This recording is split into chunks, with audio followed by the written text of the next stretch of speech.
सो अरुणाचल को अगर देखा जाए तो बहुत ही एक डिफिकल्ट स्टेट भी है और एक कॉम्प्लिकेटेड स्टेट भी है।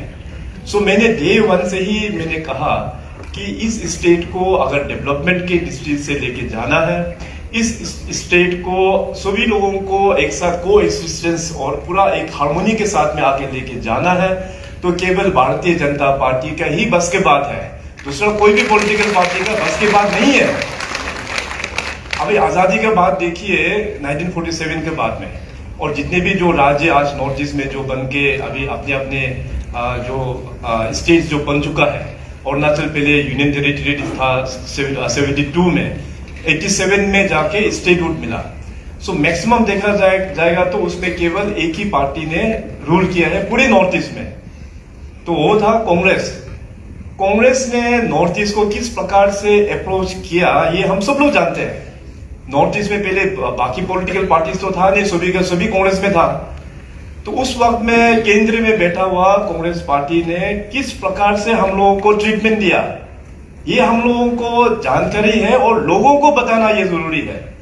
आज किरण जी ने थोड़ा देर पहले जो कहा, उन्होंने बहुत इंपॉर्टेंट कहा, ये अपना घर का मीटिंग है और घर का मीटिंग में अच्छा के बारे में भी चर्चा होना है और कुछ कुछ जो नेगेटिविटी है उसको भी चर्चा करना है और अपना स्ट्रेटेजी किस प्रकार से हो उसका बारे में भी हम लोगों को बोलना जरूरी है। अभी हम सब लोग आपको पता है कि कांग्रेस ने हम लोगों को कैसे डील किया है नॉर्थ ईस्ट को खास करके। अभी 2024 में भी हम लोग ने देखा कि माननीय पीएम साहब ने इतना काम किया देश भर में, पूरा दुनिया में अपना भारत देश का पहचान बदल दिया है। पहले पुराना जमाने में आप लोग भी देखा होगा कि जो देश का प्रधानमंत्री, जो भारत के प्रधानमंत्री जो विदेश में जब जाता था तो उनका उतना खास कुछ भी इज्जत नहीं होता था। मगर पीएम मोदी साहब जब भी विदेश जब जाते हैं तो आप लोग देखिए पूरा रेड कार्पेट से उनका स्वागत होता है। पूरा देश का छवि जो है बहुत ऊंचाई तक उन्होंने लेके आया है। सो इस प्रकार से स्टेट में भी जिस प्रकार से जो काम हुआ है पिछले 8-10 सालों में बहुत अच्छा काम हुआ है। मगर ओवरऑल अगर हम लोग इस बार का 2024 का रिजल्ट्स को देखने से एक्चुअली जो काम पीएम साहब ने जो किया है हम लोगों को काफी अच्छा नंबर्स में मिलना चाहिए था, मगर कहीं ना कहीं हम लोग चूक गया। पार्टी एज ए होल जो काम किया है, जो मोदी साहब ने जो किया या उनकी टीम ने जो किया है, लोगों तक हम लोग मैसेज पहुंचा नहीं पाया है। आज अरुणाचल प्रदेश में भी हम लोग काफी खुशी है कि 2019 इलेक्शन में 41 था हमारा, इस बार 2024 में हम लोग ने 46 लेके पहुंचा पाया। मगर काम काज जिस हिसाब से अरुणाचल में जो हुआ था, कम से कम मेरा हिसाब से 55 तो आना चाहिए था, मगर हम लोग उस आंकड़ा पहुंच नहीं पाया। तो कहीं ना कहीं हम लोगों का कम्युनिकेशन का माध्यम से बोलिए या स्ट्रेटेजी बोलिए, थोड़ा सा कहीं ना कहीं चूक हुआ है। इलेक्शन के दौरान हम लोग ने यहाँ इनवाइट करके अपना स्टेट का मैनिफेस्टो को भी लॉन्च किया है। तो सरकार के ओर से पार्टी का जो कमिटमेंट है इस 5 साल के लिए और इससे भी ज्यादा जो 5 साल से भी आगे का जो कमिटमेंट है, इस साल का बजट से ही हम लोग उसमें प्रोविजंस करना शुरुआत कर देंगे। तो एम्प्लॉयमेंट केवल सिर्फ गवर्नमेंट का जो एम्प्लॉयज को ऊपर ही देखने से नहीं होगा, हम लोगों को जो बिजनेस के मॉडल से हम लोगों का एम्प्लॉयमेंट जनरेशन करना होगा। और अरुणाचल का युवा इतना टैलेंटेड है, कल भी पीयूष गोयल साहब और किरण जी जो इंटरेक्शन कर रहा था तो वहाँ पे अरुणाचल के भी रिप्रेजेंटेटिव जो स्टार्टअप्स के जो बच्चे लोग हैं उनके बहुत अच्छा सजेशन भी दिया। और अपना पीयूष गोयल साहब ने जो पॉलिसी जो गाइडलाइन जो बुक जो कल रिलीज किया है उसको भी कुछ पॉइंट्स में अमेंडमेंट करेंगे बोल के भी उन्होंने आश्वासन भी दिया है। सो हम लोगों का youth policy fulfilling the youth aspirations में यहाँ पे भी 4 पिलर दिया हुआ है। अभी ट्रांस अरुणाचल हाईवे जो 1800 किलोमीटर्स वो ऑलमोस्ट अभी कंप्लीट हो गया है।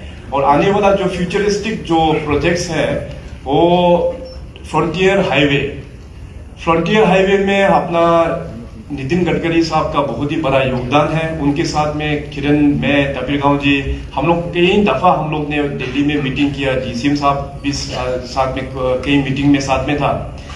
तो ऐसे करके अभी फ्रंटियर हाईवे में पूरे आपने वहां नाफरा से लेके विजयनगर तक और फिर इंटर कनेक्टिविटी भी वहां पे दिया हुआ है।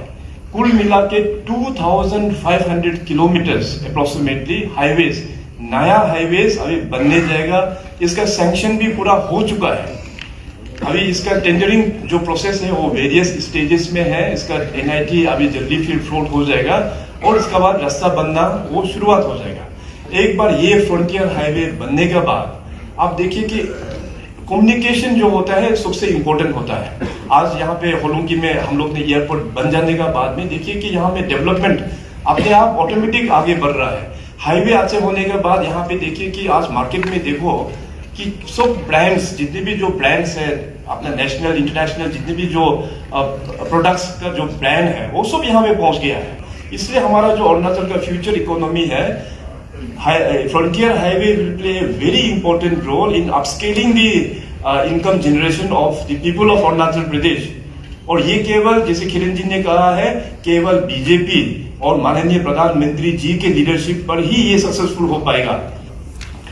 और हाइड्रो पावर के विषय में कल अपना जो नया यूनियन मिनिस्टर है हाइड्रो पावर, ये पावर मिनिस्टर श्री मनोहर लाल खट्टर जी, वो भी यहाँ पे आए और उन्होंने भी 2 मीटिंग उन्होंने लिया है, पावर का भी लिया है और साथ साथ अर्बन डेवलपमेंट का भी उन्होंने मीटिंग लिया है।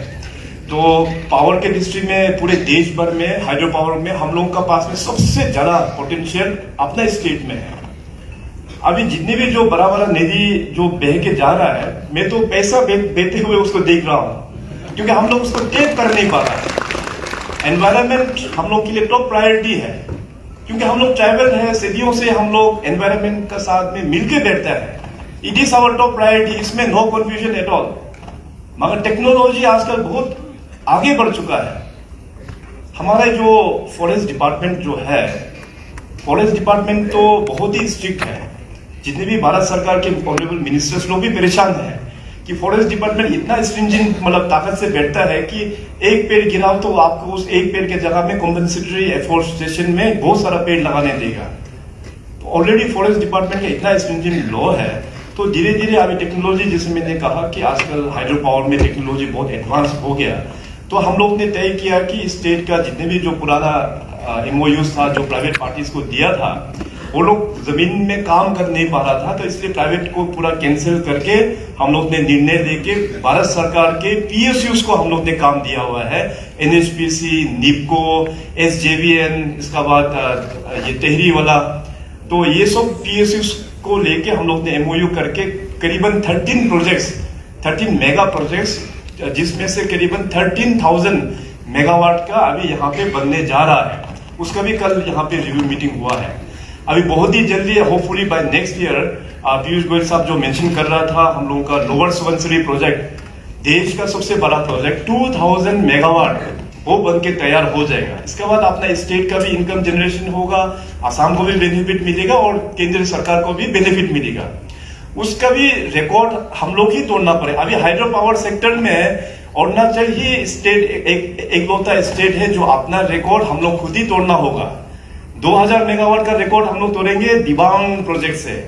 2880 मेगावाट, उसका भी नरेंद्र मोदी साहब के टीम ने ऑलरेडी कैबिनेट ने अप्रूवल दे दिया है और काम भी स्टार्ट हो चुका है। 2880 मेगावाट, और उसका भी रिकॉर्ड तोड़ेंगे हम लोग। 3000 समथिंग मेगावाट है इटालियन में। और आने वाला दिनों में अभी सियांग का ऑलरेडी हम लोग डिस्कशन चल रहा है। तो हम लोगों के पास में पोटेंशियल है, उस पोटेंशियल को हम लोग यूज करना बहुत ही इंपॉर्टेंट है। हम लोग अभी अपने पैरों में खड़ा होना चाहिए अरुणाचल प्रदेश को। अभी देखिए, लकीली आज बीजेपी PM मोदी साहब केंद्र में है, इसलिए हम लोगों को अपना घर का एकदम छोटा बच्चा जैसे प्यार करता है। देखिए, डेमोक्रेसी में बाद में जाके क्या होगा, कुछ भी हो सकता है। वहां में मान लीजिए कि अभी वापस फिर लोग घूम के कांग्रेस का जमाना या ये UPA का जमाना अगर आ जाता है, तो फिर हम लोग पूरा फिर स्क्वायर वन में चला जाएंगे। आप लोग कल्पना कीजिए, आज से 15 साल 20 साल पहले नॉर्थ ईस्ट का क्या हालत था। तो अभी राइट अपॉर्चुनिटी है, केंद्र सरकार का सपोर्ट पूरा है। Now we should stand up in our own feet.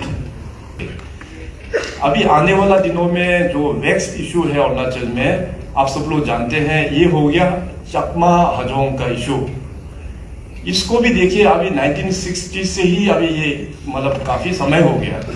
इसको भी अभी मैं चाहता हूं कि इसका भी एक सॉल्यूशन हम लोगों को निकालना होगा।